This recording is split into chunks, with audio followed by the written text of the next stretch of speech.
नमस्कार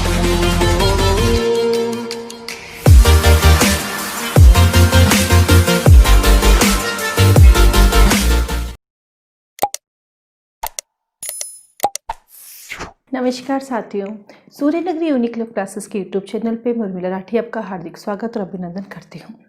बात कर रही जुडिशरी के एग्ज़ाम की। जुडिशरी के एग्ज़ाम के साथ कई बार जैसे मैंने बताया भी है कि एक तरफ प्रैक्टिकल होता है, एक तरफ थ्योरेटिकल होता है। तो आज मैं आपके सामने कुछ प्रैक्टिकल लेके आई हूँ कि कोर्ट में जब आप जाते हैं वकालत करने के लिए, प्रैक्टिस करने के लिए इन अ क्रिमिनल एस्पेक्ट में, तो आज मैं आपको बताऊँगी कि CRPC को प्रैक्टिकल वे में कैसे पढ़ा जाता है।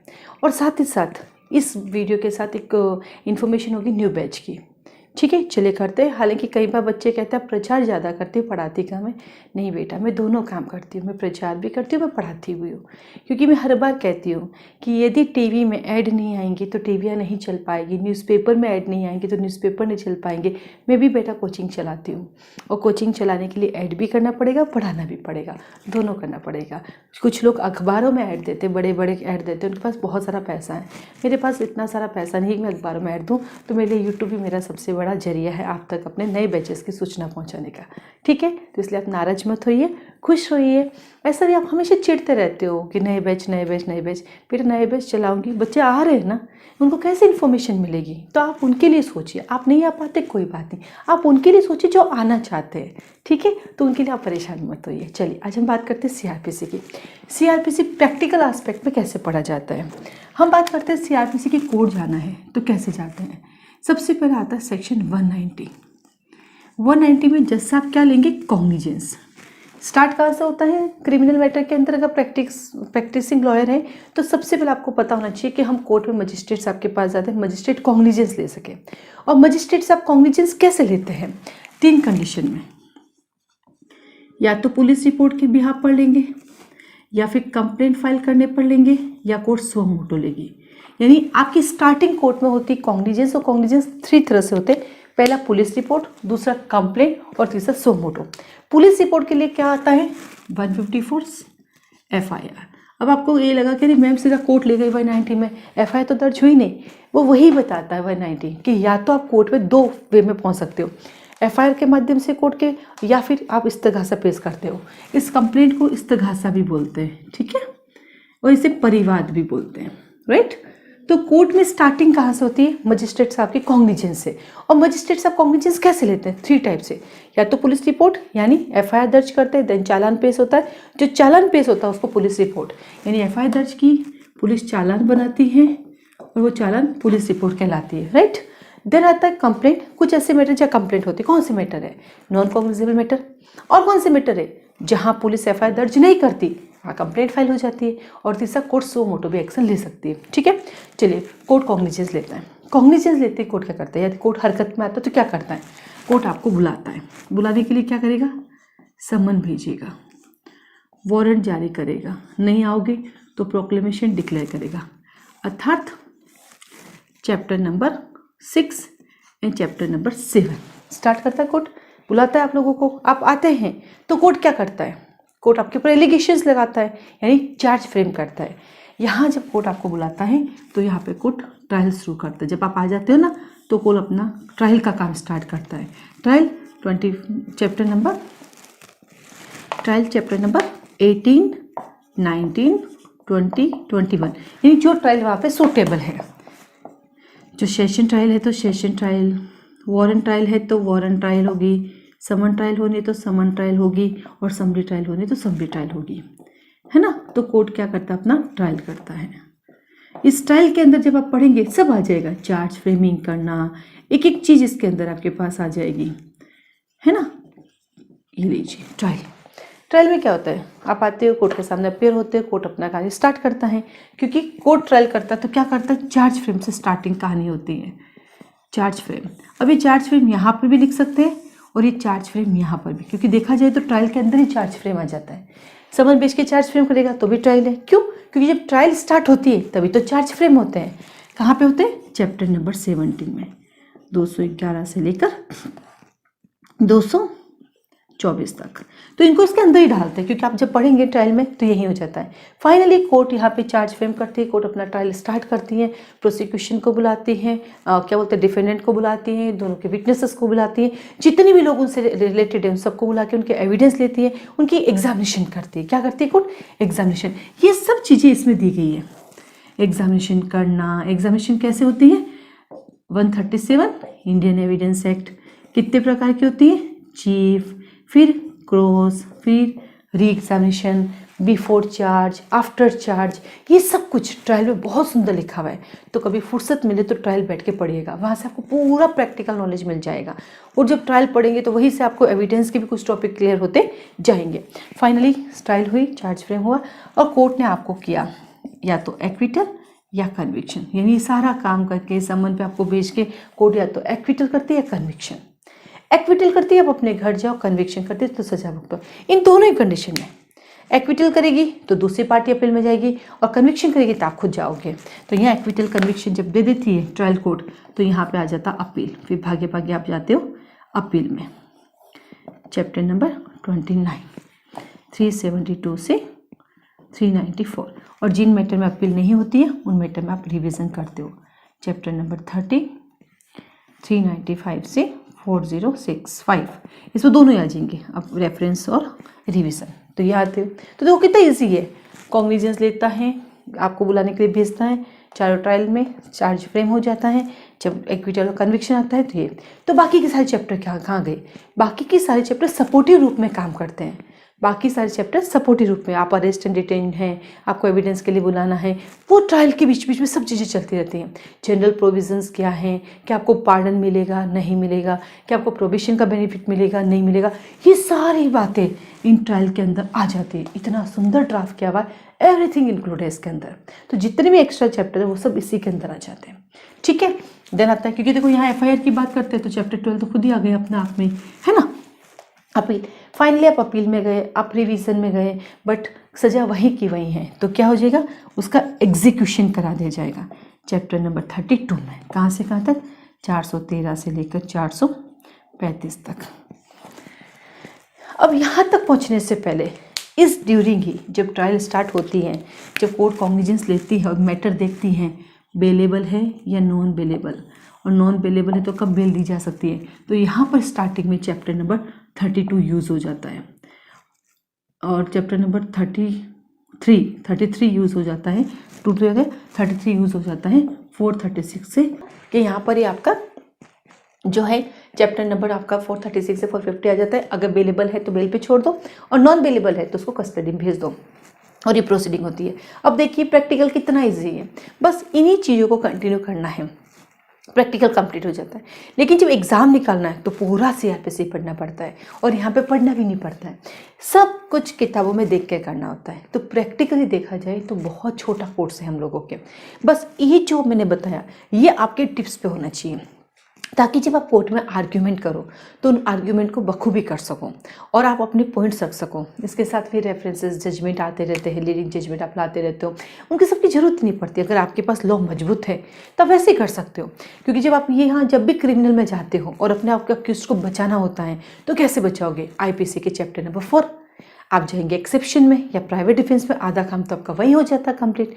लेकिन अब थेफ्ट में जाते हो तो गुड फेथ, सर मुझे नहीं पता ना मैंने थेफ्ट किया। तो कुल मिला के एक अच्छा एडवोकेट कौन? जो अक्यूज्ड को बचाता है, राइट। तो ये आपका प्रैक्टिकली होता है, बहुत छोटा सा पार्ट है प्रैक्टिकली, देखो इतना इजी वे में ख़त्म भी हो गया। तो इन चैप्टरों को आपको प्रैक्टिसिंग लॉयर को बहुत अच्छे से गहनता से अध्ययन करना चाहिए।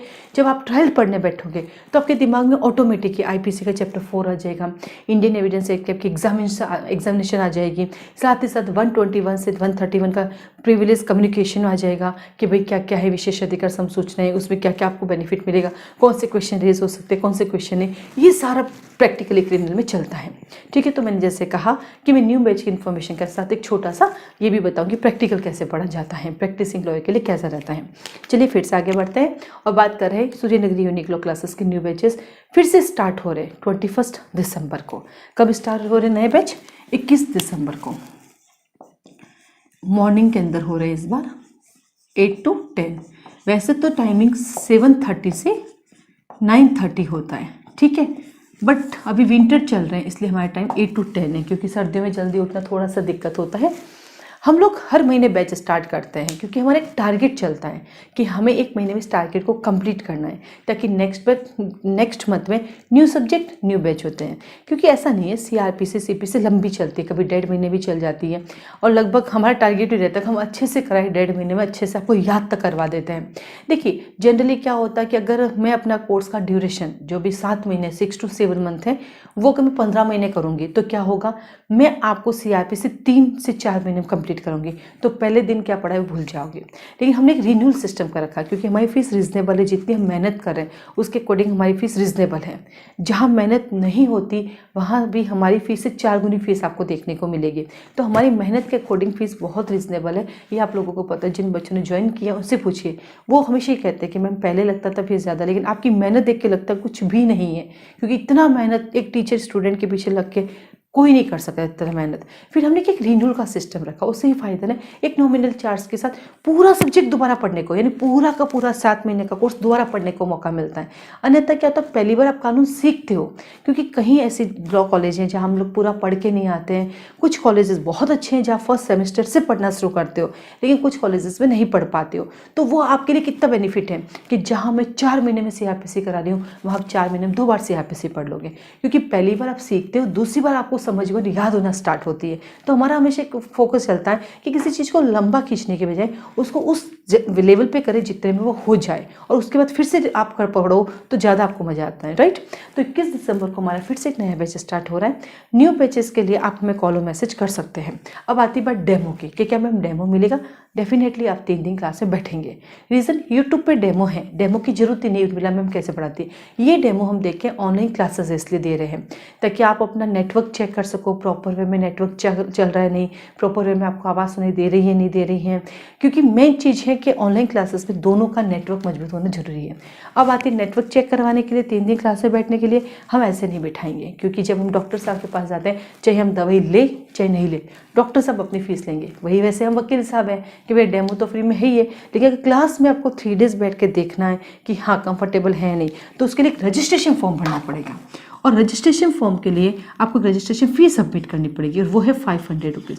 जिनको करना होता है उनको 500 रुपीज़ कहीं नहीं देते हैं। वो कहते हैं सही बात है, क्योंकि यूट्यूब पे मेरे इतने वीडियो पड़े, वो सब कुछ डेमो ही है, वो बिल्कुल फ्री डेमो है।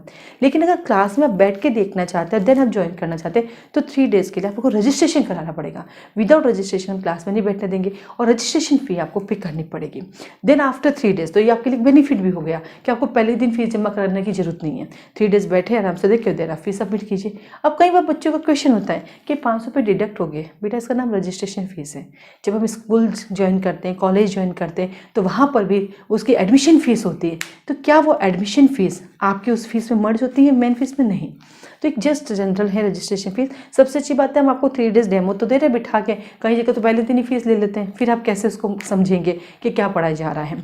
तो मुझे नहीं लगता कि रजिस्ट्रेशन करवा के अगर आप मेरी कोचिंग में बैठते हो तो आपको कोई तकलीफ होनी चाहिए, और जिनको होती है कोई दिक्कत नहीं है। क्योंकि कई बार बच्चे कहते हैं कि 500 रुपये हम नहीं देंगे, तो हम भी कहते हैं कोई दिक्कत नहीं बेटा, फ्री डेमो देखना तब यूट्यूब पे देख सकते हैं, क्योंकि भरोसा तो यूट्यूब से ही आ जाएगा, और नहीं तो आप कितना ही कर लो तब भी नहीं आएगा, राइट।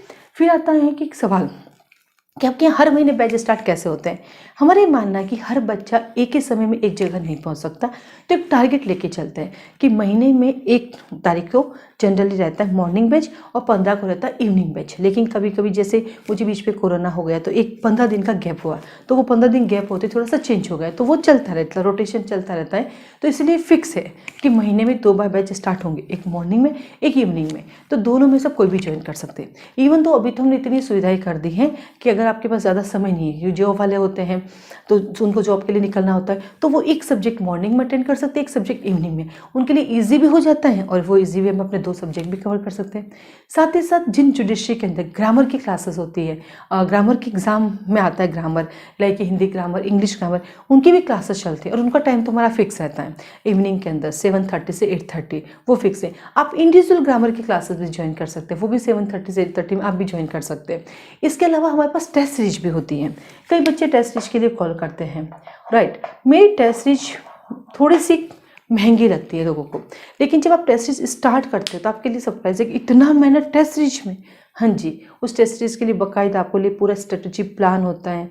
आपको प्री ज्वाइन करते हो तो प्री के सारे इंपॉर्टेंट सेक्शन टिक मार्क कराए जाते हैं। आप मेन ज्वाइन करते हो तो मेन के सेक्शंस टिक मार्क कराए जाते हैं। फिर आपके पास पेपर आते हैं, उसका एक शेड्यूल होता है। फिर पेपर में प्री पेपर को भी आपको लिख के कैसे भेजना है वो भी सिखाते हैं। मेन पेपर तो लिख के हर कोई भेजता है, प्री का लिख के कैसे भेजते हैं।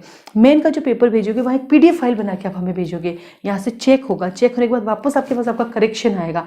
फिर कॉपी तो आपके पास है, उस करेक्शन को कैसे आपकी कॉपी में करेक्शन करना है वो सब हम सिखाते हैं। तो ये कंटिन्यूटी है, इसलिए हमारी टेस्ट सीरीज की फ़ीस ज़्यादा है, क्योंकि हमारी टेस्ट सीरीज में मेहनत बहुत ज़्यादा है। और सबसे अच्छी बात, हमारी टेस्ट सीरीज का जो पैटर्न है वो उस लेवल का बनाया जाता है। कई बच्चे हैं जिन्होंने ज्वाइन किया, आप उस जानना उनके बारे में, वो खुद भी कहते हैं कि लिटरली पेपर जो मैम बनाती है वो पूरा वही पैटर्न होता है जो एग्जाम आता है। और इवन आप पेपर करने बैठते हो तो आपको एक डर सा होता है, अरे यार मेरा पेपर है। अन्यथा तो क्या है, घने पेपर आते जाते, 1000 रुपये में 10 पेपर ले लिए, 2000 रुपये में 500 पेपर ले लिए, 100 रुपये में पेपर मिल रहे हैं। लेकिन वहाँ फिर वो एफर्ट नहीं है, बस दे दिया पेपर, उनका अपना ट्रांजेक्शन है, आपको 100 रुपये में पेपर दिया, उन्होंने आपका नाम ले लिया, फोटो ले ली, कल को आप सेलेक्ट हो गए, फोटो चिपका दी कि सब हमने इनको पढ़ाया। जबकि आपको पता, आपकी आत्मा को पढ़ा था, आपने सिर्फ टेस्ट सीरीज ली थी, उन्होंने पढ़ा ही नहीं था। लेकिन ऐसा होता है, तो उससे क्या होता है, जो नए बच्चे वो भ्रमित होते बेचारे कि यार ये क्या हुआ, इस बच्चे की फोटो यहाँ पर भी, यहाँ पर भी, यहाँ पर भी, यहाँ पर भी। एक्चुअली बच्चा है किसका, किसने इस पर मेहनत की। तो जो नए बच्चे हैं उनके लिए ये दिक्कत हमेशा रहती है। और मैं तो आपके सामने लाइव आती हूँ यूट्यूब पे, आप तो लाइव देख रहे हैं मैं क्या पढ़ा रही हूँ, जो कुछ आपके सामने है, ऐसा भी नहीं कि नहीं है।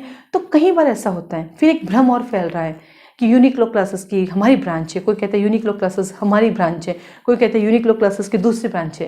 भैया जरूरत कहाँ है यूनिक्लो क्लासेस को ब्रांचेस की। यूनिक्लो क्लासेस उर्मिला राठी अकेली काफ़ी है पढ़ाने के लिए।